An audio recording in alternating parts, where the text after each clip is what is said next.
Welcome to the My Inner Tiger podcast. I'm your host, Sydney D. Camella. I'm also a wife, mother, master life coach, course creator, and spiritual Sherpa. Over the past few years, I have overcome extreme anxiety, depression, addiction, infertility, and chronic illness. And as a result, I've made it my life's mission to teach other women like you that no matter what battle you're up against, you have an inner tiger, a power within to create and manifest whatever your heart desires. If you are tired of being a victim and ready to be boss of your life, you have come to the right place. Each episode, I'm going to share tools, teachings, and techniques I have used and taught countless other women so that together we can create a life beyond our wildest dreams. I know beyond a shadow of a doubt that your inner tiger is just waiting to be unleashed. I'm so happy you've tuned in. Let's get started. And I'm back on the mic again solo. Excited to be here and excited about what I want to talk about in this episode. So I'm going to dive right in and go into muscle testing. So let me give you a little background as to why I'm talking about this. For one, the past few episodes, I've been talking a lot about learning to listen to your body, learning to listen to yourself as it pertains to things that you might need to make decisions for medical purposes or just decisions in general for yourself, learning to have body autonomy, learning to step into your own sovereignty and know that at the end of the day, you are the one who knows you best, and really being able to learn how to tap into that. And so what I haven't done a lot of is tell people how. I've mentioned that you can do this by getting really connected with your source, through meditation, through gratitude, through prayer. These are ways from a spiritual perspective to get really in touch with yourself, to strengthen your intuition. There are things you can do, which I have not touched on yet, which I will in later podcasts, you can do to strengthen your intuition, like decalcifying your pineal gland, which is basically this small little gland behind it, or I guess at the back of the top of your throat, that helps improve your intuition and just clears the gunk. It helps you really connect to energy outside of yourself, outside of this 3D reality better. I've been doing a lot of this clearing lately. I'm working with detox protocols for this, and I'm excited to share that in another podcast. So what I'm trying to say here is there's lots of things you can do to find this body autonomy. In this episode, I want to talk about muscle testing. I use muscle testing, and I know lots of my mentors and my teachers use a lot of muscle testing for figuring out, what's right for them and what's right within their bodies. Now, you can use this for anything. Like, heck, should I date this guy? Yes or no? Is this guy good for me? Yes or no? Is this house, is it in my highest and best good to buy this house? You can use muscle testing for literally anything that you're trying to, big or small decisions you're trying to make in your life, okay? What I want to talk about is ways to get, for me, ways that I have used muscle testing for making health decisions for myself. As you know, if you have listened to previous episodes, you know that I was able to get myself off of dialysis and cancel a kidney transplant through, digging into things via alternative medicine and hearing what Western medicine had to say, but then deciding to do a lot of research and go my own way and learn more about healing from a more natural perspective. And it worked. So here I am to tell the stories, right? So muscle testing, we're going to cover muscle testing from just the easiest basic way to do it. There are many different ways to do it, but the way I'm going to share is the easiest, I think, to learn first, right? It's called the sway method. So we'll get into that in just a second, but I want to talk a little bit about our subconscious. So when we're using muscle testing to get information on that we're looking for from our bodies, what we're really doing is we're looking for this information from our subconscious, okay? Every single thing that we've experienced or gone through or done or felt or heard or said in our lives is all stored in our subconscious. Our subconscious runs everything, okay? Our conscious brain is basically just doing and thinking and acting on things that are right in front of us, right there in the moment. You know, it helps us kind of make decisions and be human. But if you think of it as like an iceberg, right? You've all seen the pictures of the iceberg. So if you're looking at from the view of the top of the water, you might see, you know, this big iceberg and you're like, well, it's a big iceberg. But if you could see what's underneath the water, it's like 500 times bigger, right? That's how our subconscious works. It runs everything. Our subconscious does all the functions in our body. It makes our cells work. It makes our digestion work. It beats our heart. It's our conscious brain telling our body to do what it naturally does without us consciously having to think about it, okay? So everything is stored in our subconscious.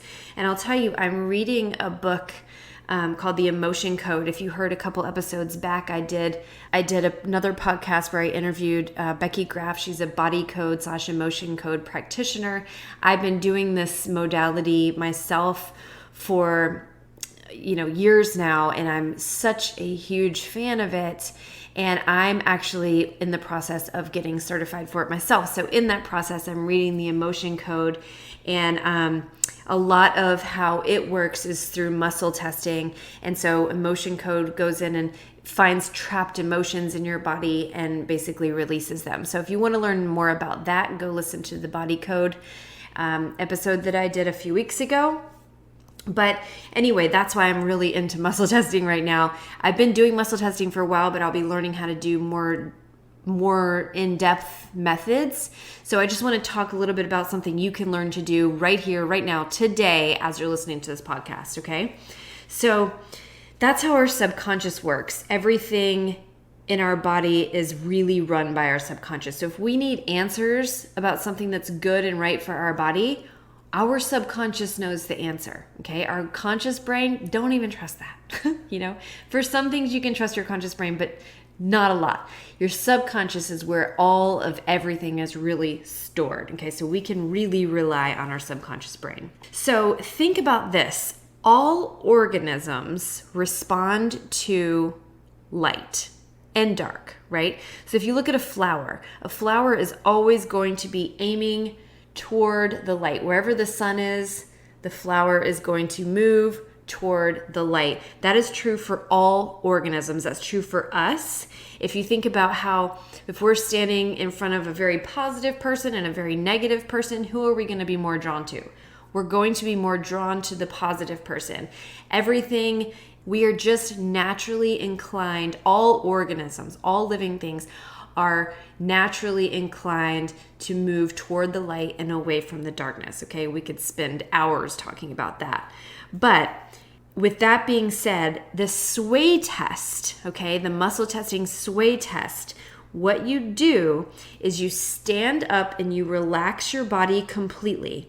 And you'll recognize that when you make a positive statement, within 10 seconds or less, your body will likely move forward. Okay, so if you say, for example, if you get really quiet, calm your body, really zone out your mind, try to let your thoughts pass by and just think solely about unconditional love. How does that feel in your body? Just let yourself immerse yourself in the way that feels. You will notice you are naturally going to sway forward because it's a positive charge. It's more toward the light, okay? That's what your body's naturally going to do. If you sit there, clear your mind again, and you close your eyes if you want to, and you think about something negative like anger. So if you start really marinating on anger, you'll notice your body will start to move backwards. Or war, or something really negative, you will notice you'll start to move backwards. So it's just our body's natural way of gravitating towards something more positive and being repulsed by something more negative and going backwards, okay? So if you're going to do the sway test, You can start by testing. First of all, do what I just said. Really test and see if your body's reacting that way. Make sure that you're moving forward and backward. And it can take practice, and lots of times people will get in their head, I did in the beginning, and think, oh, I'm just thinking about it, so I'm moving this direction. Don't overthink it. You got to learn to trust your body, and that takes time, okay? But once you get the hang of this, once you practice it a few times, you'll start to really learn that it's true and it works, and you can always rely on it. So what I do is I always start by saying, when I get myself very calm, since I've done this a million times, I start by saying, my name is Sydney. This is just a test. So if the answer is yes, I will move forward. I will sway forward. If the answer is no, I will move backwards. Okay? Then I try it again with something that's not my name. And I'm like, my name is Sarah.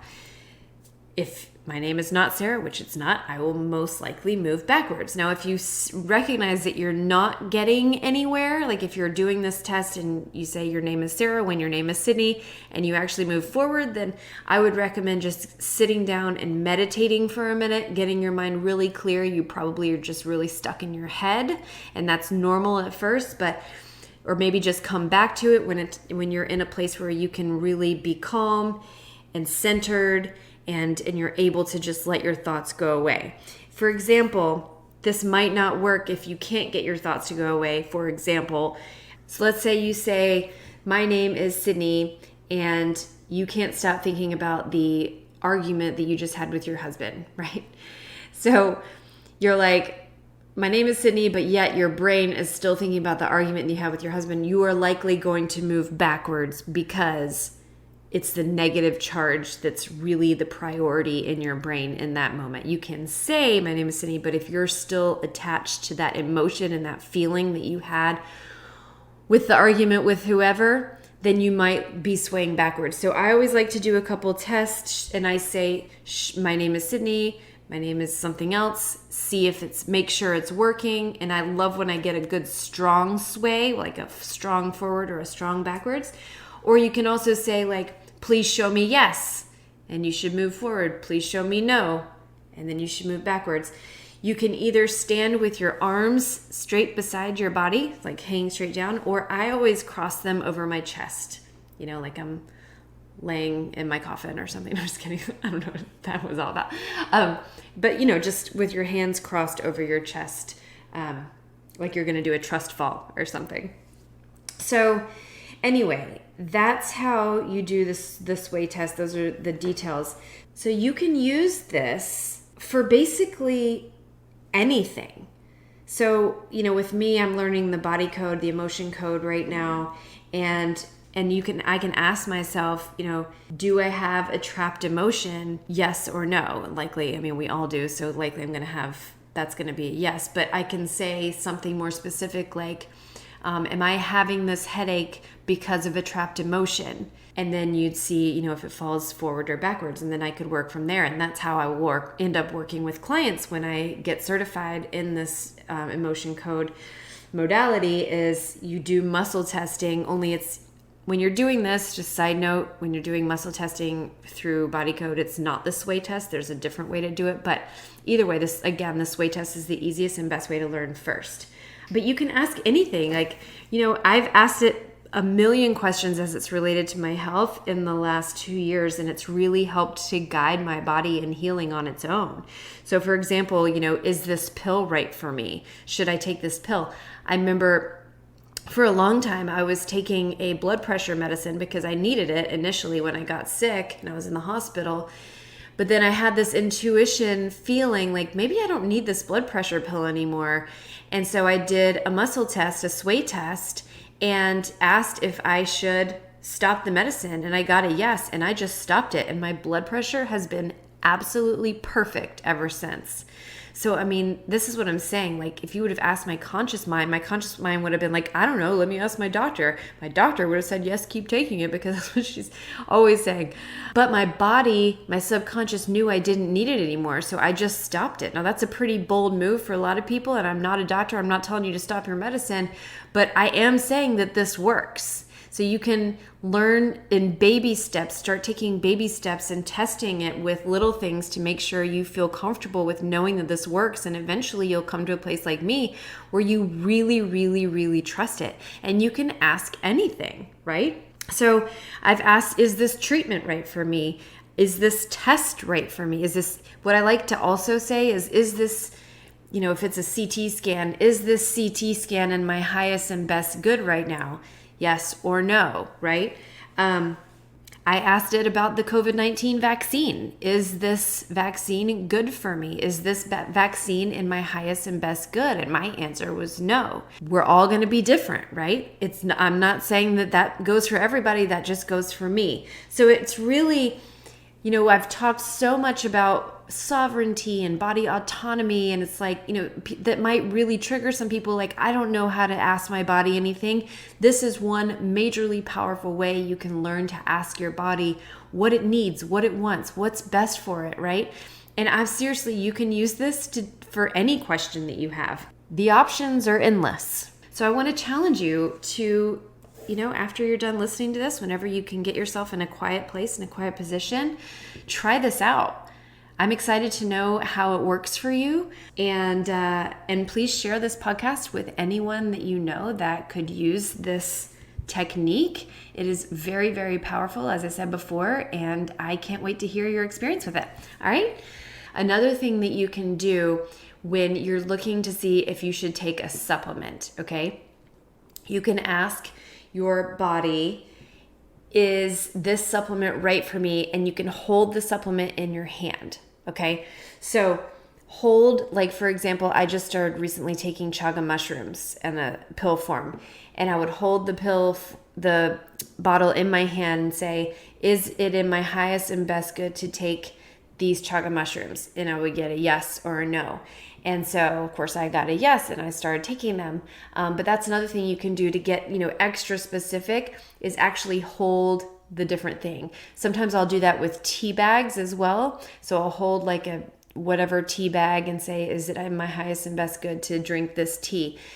And then ask it again, is it, with a different tea, whatever. You can do this with different things. This is so important when you're really going out on your own and trying to heal your body, because, like, for example, with me, there's a billion supplements out there that would be great for me, right? But there's so many different things that might not be good for kidneys specifically. So someone in kidney failure, it might not be good to take chaga mushrooms. I don't know. Everything digests in different places. It can digest in your liver or through your kidneys, or filter through your liver or your kidneys. And there's just so many different things to consider. So not everything is right for everybody. Again, our chemistry is all different. So, it's just really important to have this tool in your tool belt to be able to use muscle testing to make sure that your body is telling you what you need and what you don't need. It's the most accurate information you're going to get. As long as you're comfortable with knowing that you're doing it right, it's most accurate. Now, many doctors would probably yell at me for saying that, because that's not the way they're trained and what they know. But I've done a lot of research. I've read a lot of stuff. I fully believe, it's just my opinion, that this is the best. This is asking your subconscious knows so much more than anyone. It knows better than anyone outside of you. Okay? So such a powerful tool to have in your toolbox, and to give you just so much more peace and comfort that you're doing the right things without just winging it and trusting others, right? Okay. That's all I have to say. Thanks, guys. I will catch you soon. Thank you so much for tuning in to this episode of My Inner Tiger. Before you go, check this out. I don't know about y'all, but I love smoothies. I've been making them every morning for years, and I'm proud to say I've finally come up with the perfect recipe that I'm calling my magical healing smoothie recipe. It is packed full of all the nutrients you need to get your day started off right, and it surprisingly never gets old to me. So this is my completely free gift to you. So head on over to myinnertiger.com/smoothie for an easy download. And I'll also tell you that it has all Amazon links to each of the ingredients that I use every single day. So head on over. Also, if you loved what you heard today, please rate and review this podcast on iTunes so I can keep the ball rolling. And finally, if you're not already, go follow me on Instagram at myinnertiger for more juicy goodness and inspiration. Can't wait to connect with you there. Now, my dear friend, go out into this world and create some magic. I will catch you on the next episode.